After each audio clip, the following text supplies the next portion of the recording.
Hi guys, so kararating ko lang galing school. So yan guys, nagpaluto yung ate ko ng fish ball. Yan.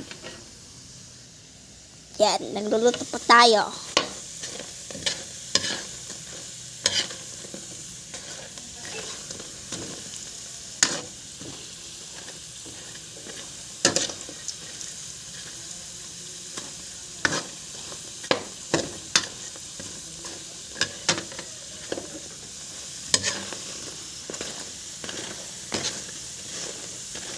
So guys, ito toasted natin to para mas masarap.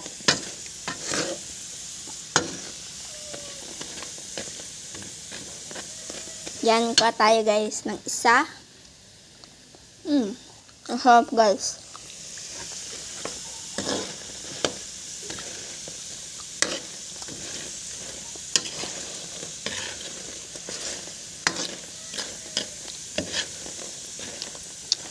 Guys, huwag niyong kalimutan na mag-like, comment, share para updated kayo sa video namin ni Father. Bye-bye guys!